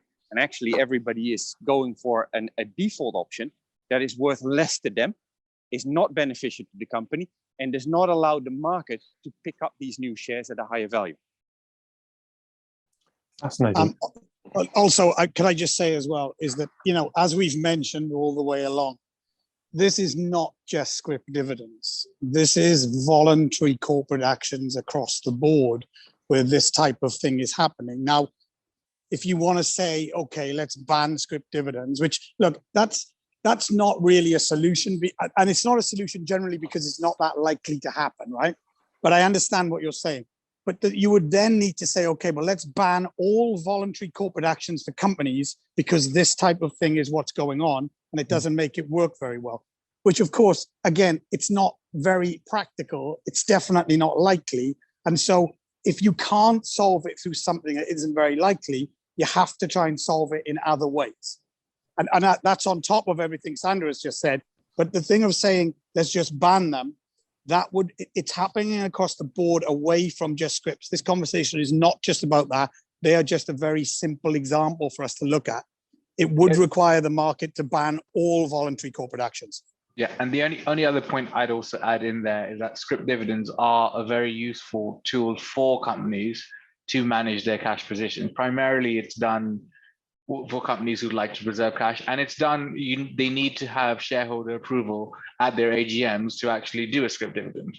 It's not something that they're able to do without shareholder approval. So it's only after the majority of shareholders have actually approved the payout in that structure does a scrip dividend become available to shareholders. And also for retail shareholders, scrip dividends are a great way to increase their exposure to the stock without having to pay additional brokerage fees. That's another point worth mentioning. Thank you very much indeed, Shiv and Sandra and Jonny. And Martin, thank you very much indeed for raising that excellent talking point. It occurs to me that if I was a professional trustee or a member of a firm of professional trustees, I might want to really get my head around this, but I'd need some convincing. I would encourage you, Martin, to think about having some further conversations with Sandra and Jonny and Shiv and the team there, because they might be able to run the numbers on a kind of real situation and help. And I think that would really help to sort of drive home what we're really talking about. But I'll come on to Sandra and Jonny and get their thoughts about that kind of idea to run the numbers in a wee while. What we're going to do now, though, is we're going to go to Sam. Oh, no, we're not. We're going to go to Tanielle. Tanielle, please introduce yourself and give us your probably not that simplistic question. Tanielle, over to you. Lovely to see you, by the way. So I apologise. I missed quite a lot of the beginning because I rushed back to my hotel room. So I missed a lot. So this might be a kind of superfluous question. So forgive me. I'm trying to kind of catch up. And I realise that this is sort of talking about solving quite a specific issue, but it's sort of raising some questions for me. And I was listening to something that Paul said, and then I think Sital said, and if it's okay, I just, because I'm trying to sort of understand, and if it's really I've got my wires crossed, then just sort of put in the chat and say no, you completely missed the point. So Paul was sort of saying about, well, you might have your asset managers and then sort of voters and different stakeholders. Sital mentioned kind of sustainable finance and ESGs. And so, sorry, I should have introduced myself. So that might help with some context. I'm Tanyel Youssef. I'm international rep on trade and disarmament fairs for WILPF, and I'm the tech developers coordinator for the campaign to stop killer robots, which is a very emotive title for, I'm at the UN at the moment for the group of government experts on trying to regulate or essentially ban full autonomy using AI to make decisions on engagement, target and kill in military settings. So that's what we're doing. And I've worked on a lot of campaigns, and the thing that I do the most and I enjoy the most is kind of the nexus between industry, finance, R&D and technologies in weapon systems. So I have a little bit of finance understanding, but not nearly in this kind of depth. So I love hearing what you're saying. And I've worked on a lot of disinvestment and divestment campaigns. So one of the things I'm really interested in is this sort of fiduciary responsibility idea.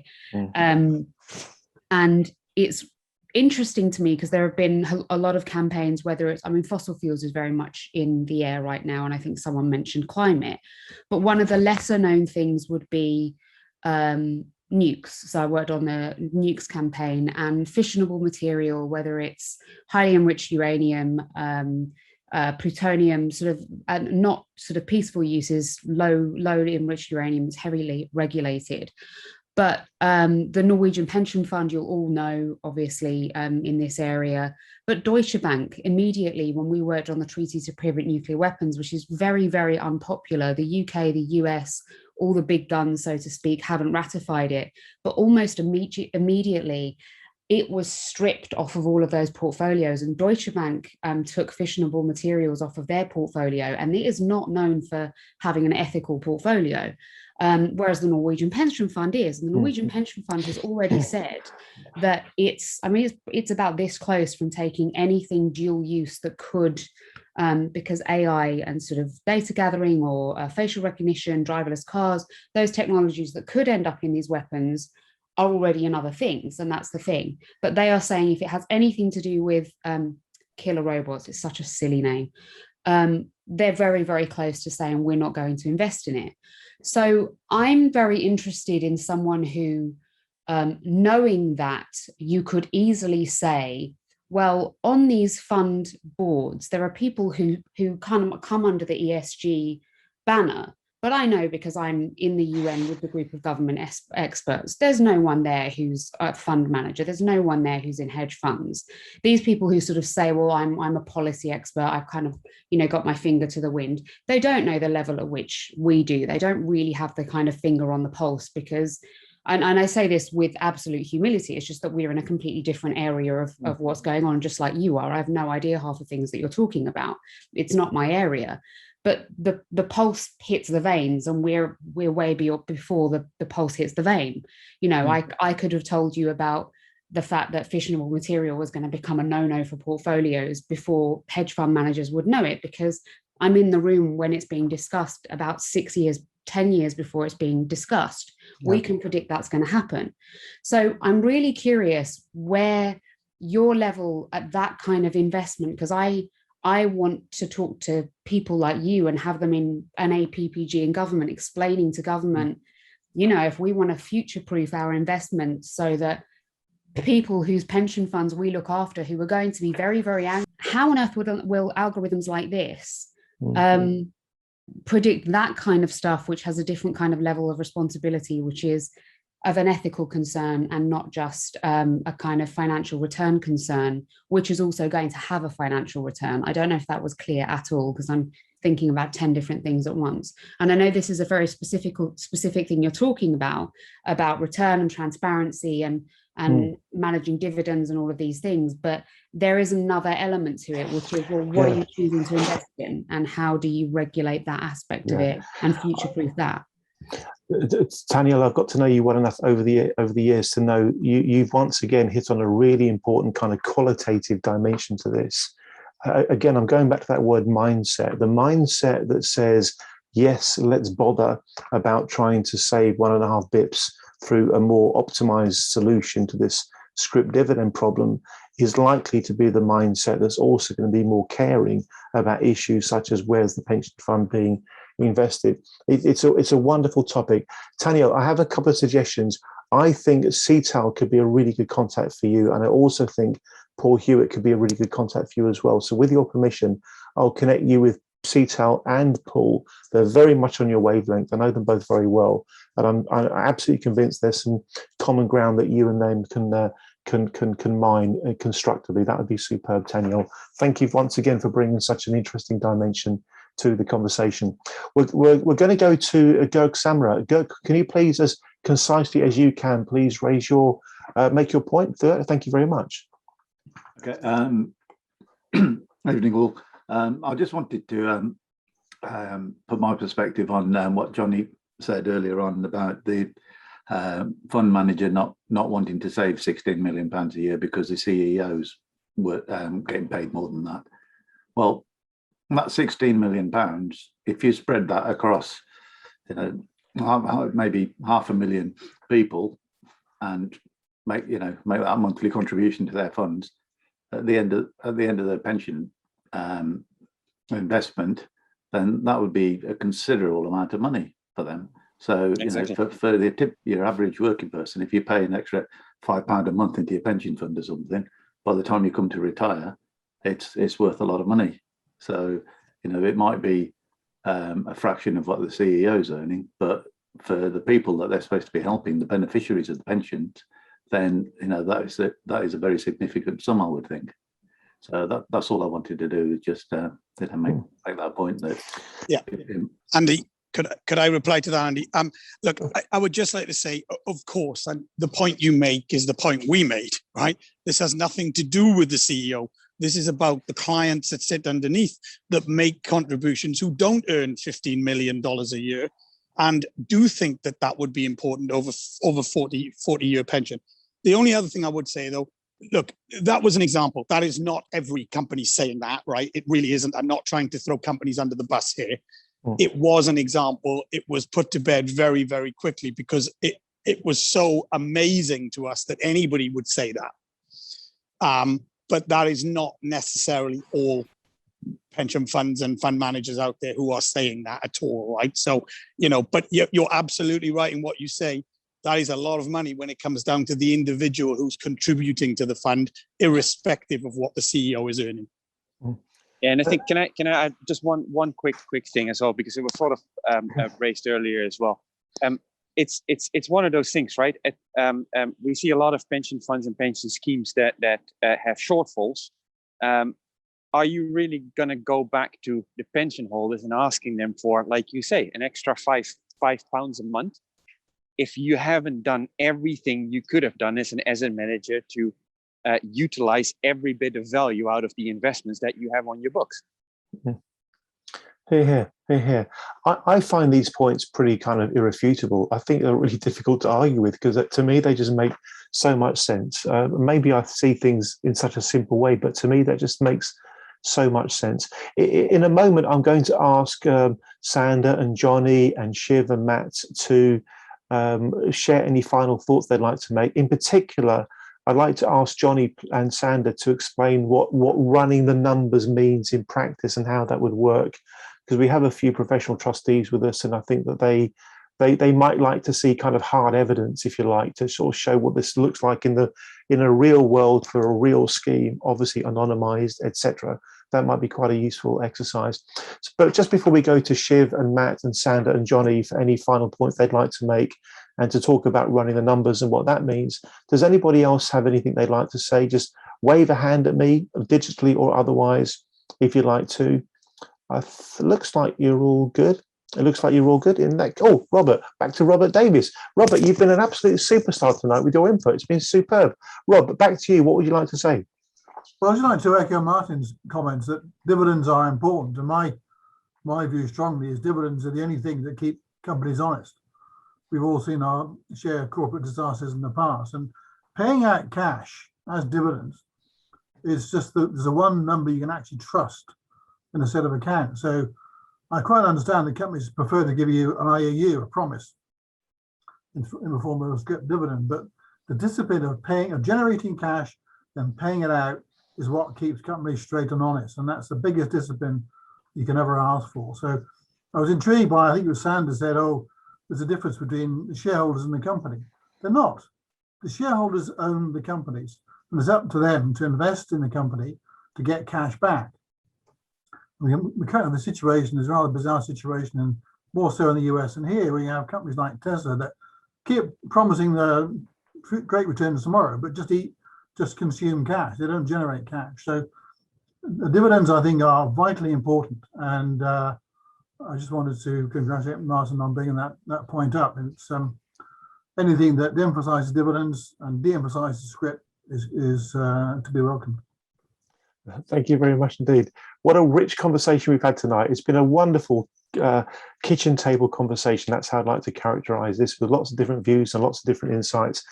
Sander, Jonny, Matt, Shiv, over to you guys for some final comments, whatever you'd like to share. But please do cover the point about what running the numbers means so people understand how that could work for them. Thank you. Thank you, Andy. Without a doubt, we will do. And of course, right, it's very important. But the one thing I just want to say, and we've crossed it a number of times today, okay, this conversation is not about scrip dividends. It's not about voluntary corporate actions. It's actually about the fact that there are, back to what you said earlier, Andy, okay, there are holes in the bucket, without a doubt. There are holes in the bucket, and that bucket is leaking. And it is leaking in many, many places. We are here today talking about 1.5 basis points. There are undoubtedly 100 other companies out there who are also talking about 1.5 basis points. And individually, all the pushback that we see today, all the pushback that we've seen for the last 10 years on a product like this is happening to the other 100 companies who are also saying 1.5 basis points, because the pushback is the same. It's only 1.5 basis points. And until people start to say, look, we have to close all the holes where possible. If we can do it very cheaply, if it's already available to us and all we need to do is switch it on, there should be no reason in anybody's mind at all, as we start to see deficits in pension funds grow, there should be no reason at all that people are not looking for these type of solutions in order to close those holes in the bucket, because otherwise, eventually, the bucket will run empty. And so that's all I want to say.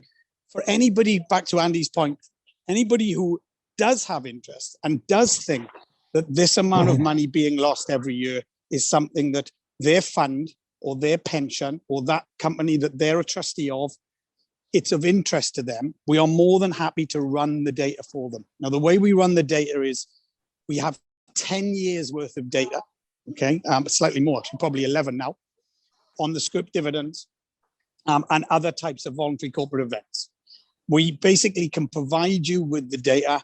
You plug in your own numbers. We don't need to see it. We don't know whose account it is. We don't know what it is.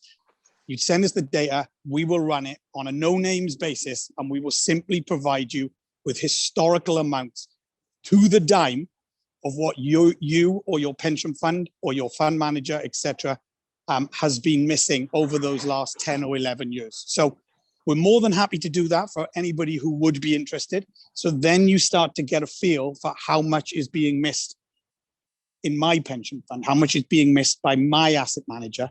And as I said, we're more than happy to do that. It is anonymous. It's on a no names. You don't have to provide us with account names or anything else. We are simply looking at numbers, nothing else. So that is open to anybody who would wish to do that. And Jonny, two obvious questions come to mind. First of all, how much work would there be for somebody like, let's say, Robert or Dennis Leach, for example? Dennis is connected to the university's superannuation scheme. How much work would there be for somebody to give you the data that you'd need to do the numbers? And the obvious question, forgive me for being so blunt about it, how much would it cost for you to run the numbers for them? Okay, so from our point of view, we will run the numbers for nothing. That's not something we charge for. So that's the first bit. The second bit is it depends on how far people want to go back. Some people want to do the whole 10 years. Some people want to do 1 or 2 years. That's fine. The reality is pretty much every pension fund, asset manager, etc., will use a custodian of some sort. That custodian will have the data. Now, I'm not saying they're always very quick with it, but they do have it. They don't charge a fee. Bear in mind, you're already paying them a fee. And they will be able to get that data for you, in which case we can use that data to run. So the custodian won't charge you, but they do have it, and we won't charge you. But and you personally won't have to do anything other than make the request to your custodian for the necessary data fields that we will provide you with. Yeah, and just to add to that, there's only realistically only 2 data fields that the custodian or the asset manager needs to provide. One is the number of shares held in any particular event, and the events are all in the sheet, so that's pretty straightforward. And the election that was made. That's all. Those are the only 2 things that we need. Thank you very much indeed, Jonny and Sander. It's just gone 8 o'clock UK time. We'll bring things to a close. I feel even more enthusiastic about this whole idea than I did at 6 o'clock when he started a couple of hours ago, and I was damned enthusiastic about it then. I recommend any pension fund to make an informed decision about whether this does or doesn't make sense for their particular scheme based upon the data. Make an informed, data-led decision. To do that, I can connect you with Jonny and Sander, etc., and you can make an informed decision about the way forward. My personal hunch is that it's going to be a matter of time before the pensions industry as a whole gets round to the idea that there are lots and lots of holes in these buckets of pension funds, and it makes complete sense changing the approach we have to that problem. Let's absolutely encourage everybody to embrace the idea that if the whole cannot justify its existence, then get rid of it. This is reminding me, I promise this is my last analogy. Lotus cars. You're probably wondering, what on earth has this got to do with Lotus cars? So Lotus cars, Colin Chapman, the brains behind Lotus cars, I think I'm right in saying he used to have a kind of philosophy when building racing cars. And by the way, as you probably know, Lotus cars never had much money, but had brilliant ideas. And one of his points was about not putting anything into the car that didn't justify itself. You know, if the washer didn't need to be there, then don't have that washer, because every tiny little bit of weight adds up. And if you can save a few grams here or a pound or 2 there, it makes a difference. Net result, Lotus cars with hardly any money or any pedigree ended up winning the world championship a few times because of that mindset. If Colin Chapman, the brains behind Lotus, ran pension funds, my goodness me, they'd be high-performing pension funds, I'm sure. I hope you get the very creative analogy I'm trying to use here. Hope that's been of interest. There's been some lovely comments in the chat. There really has, about this idea. A lot of you seem to have found it very, very interesting. There will be opportunities, I'm sure, for TTF to facilitate conversations between the idea and pension funds or trustee boards or professional associations and trade bodies. Why? Because we believe in this. You know, we believe in the idea of not missing the opportunity to go and stick your hand down the back of the sofa and come out with a few quid that was back down there, that was been there for ages, that you can quite easily retrieve. I think I'm overdosing on analogies. Does anybody have anything they're itching to say before we bring the session to a close? Okay, looks like everyone's happy. That's good. If you're happy, I'm happy. Thank you all very much indeed. It's been a pleasure to host the session tonight. Sander, Jonny, all the speakers, Anna and Jeff and everybody else, really appreciate all the participation and engagement. For my mind, it's been a really successful session because we've had some very, very honest chat around the kitchen table, so to speak. Thanks very much, guys. See you later. Bye-bye. Bye-bye.